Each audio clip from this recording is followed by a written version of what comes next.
جتنا مرضی کوشش کر لے وہ یہ نہیں کہہ سکے گا کہ ایک ایکٹ کے اندر جو ترمیم ہے وہ مقدم ہے اور آئین کو آپ پس پش ڈال سکتے ہیں. تو آبویسلی یہ ایک بہت بڑا چیلنج ہے. دوسری جانب ناظرین کرام، نیب نے سابق وزیر اعظم عمران خان کی اہلیہ بشرا بی بی کو آج طلب کیا ہے. نیب نے بشرا بی بی کو توشہ خانہ کیس میں طلب کیا. ذرائع نے بتایا کہ نیب کی مشترکہ تحقیقاتی ٹیم بشرا بی بی سے بہت تفصیلی قسم کی تحقیقات کرے گی. بشرا بی بی 29 اگست کو بھی طلب کی گئی تھی. ذرائع کا کہنا ہے کہ بشرا بی بی اپنے شوہر سے ملاقات کے باعث 29 اگست کو شامل تفتیش نہیں ہوئی اور ان کے وکیل نے نیب کو طلبی کی نئی درخواست کی ہے.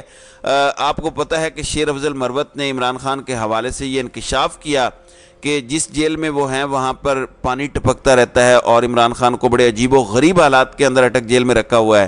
وہاں پر بی کلاس بھی نہیں ہے اور اڈیالہ جیل کے اندر بڑی سیکیور فیسیلٹی ہے لیکن اٹک جیل کے اندر وہ بھی معاملات نہیں ہیں. تو اس سب کے باوجود انہوں نے کہا کہ بشرا بی بی کو ایک اور کیس کے اندر انہوں نے پھنسانے کی کوشش کی کہ بشرا بی بی نے اٹک جیل میں عمران خان سے ملاقات کے دوران جیل کے حکام میں سے کسی ایک شخص کو 20,000 روپے رشوت دینے کی کوشش کی.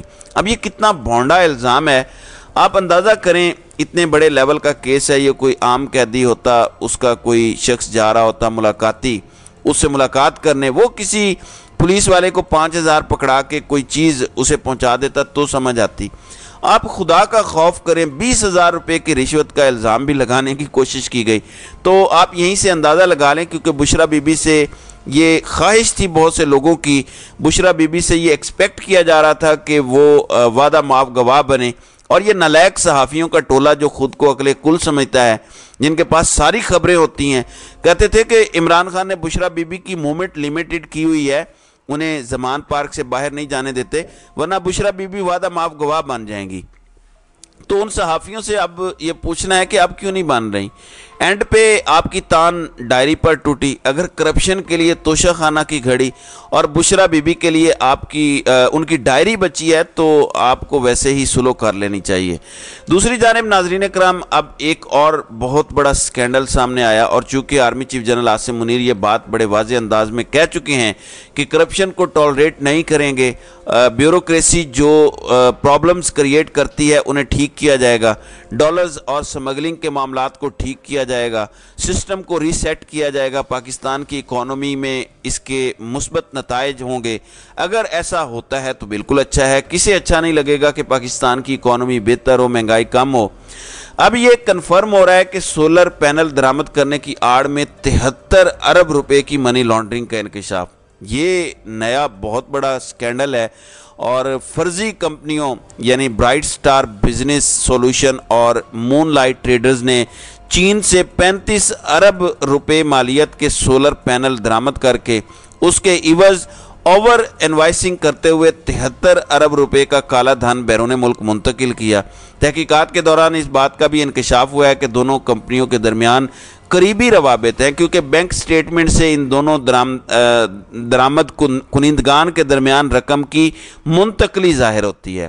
اب اس کے اندر گزشتہ حکومت کا ہاتھ ہے، پی ڈی ایم کا ہاتھ ہے، جس کا بھی ہاتھ ہے، لیکن پاکستان کی ملٹری ایک بڑی کلیئر پوزیشن لے چکی ہے اور جس نے بھی یہ کرپشن کیا میں سمجھتا ہوں کہ اس کے خلاف گھیرا تنگ ہونا چاہیے اور اس کے لیے پرابلمز بڑھنی چاہیے کیونکہ کرپشن کی گنجائش نہیں ہونی چاہیے. دوسری جانب ناظرین کرام، میں ایک صحافی کو کل سن رہا تھا، خود کو وہ بڑا باخبر ظاہر کرتے ہیں.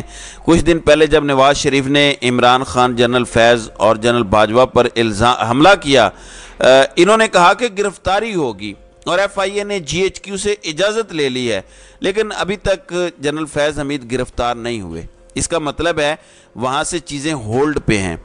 نواز شریف کو بھی مبینہ طور پر یہی پیغام بھیجا گیا ہے کہ یہ ریڈ لائن کراس نہ کریں کیونکہ نواز شریف باجوہ پر چڑھ دوڑے تھے. جب army chief general Asim Munir آئے تھے اور شہداء کے لیے ایک تقریب ہوئی، اس میں سابق آرمی چیف جنرل باجوہ کو اپنے ساتھ انہوں نے بٹھایا.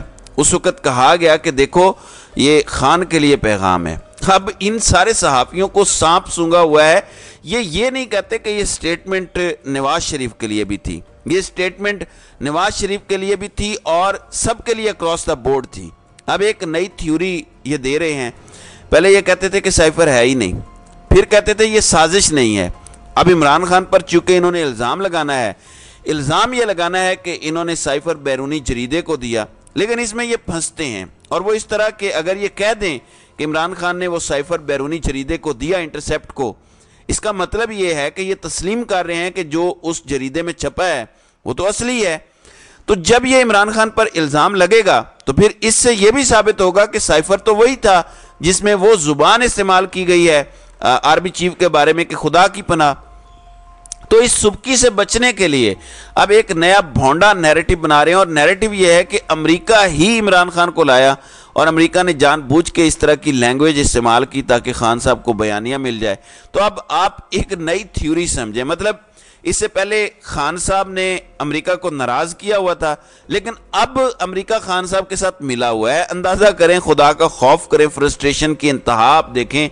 اب ایک تھیوری یہ ہے کہ یہ پاکستان کی سالمیت پر بہت بڑا حملہ تھا، اور پاکستان توڑ دینا تھا، ایک گریٹر پنجاب بننا تھا، اور جنرل فیض کے حمید کے ہاتھ میں گریٹر پنجاب ہونا تھا، اور اس طرح سے کے پی کا علاقہ ادھر چلا جانا تھا، پاکستان کو ڈسمینٹل کر دینا تھا، اور اس منصوبے کے اندر جنرل باجوہ اور جنرل فیض شامل تھے، اور الٹیمیٹلی منصوبہ یہ ہونا تھا کہ اس کے اندر خان صاحب کو کسی نہ کسی طرح سے گھسایا جائے اور خان صاحب کو اس میں مجرم ثابت کیا جائے۔ لیکن آبویسلی یہ ساری چیزیں عوام جانتی ہے، جتنے مرضی بیانیے بنائیں، جتنے مرضی فرضی کہانیاں بنائیں، ایسی کہانیاں جو کہ دیو مالائی کہانیاں محسوس ہوتی ہیں، لیکن اس سے کیا فائدہ؟ کوئی فائدہ نہیں ہے۔ لیکن چلیں، آپ اپنی روش نہ بدلیں، آپ اپنے آقاؤں کے بوٹ چاٹتے رہیں، لیکن عوام تو نہیں مانیں گی۔ آپ پاگل بنانے کی جتنی مرضی کوشش کریں، عوام اب پاگل نہیں بنیں گی۔ تو ناظرین اکرام، آپ کی اس ویڈیو کے حوالے سے کیا رائے ہے؟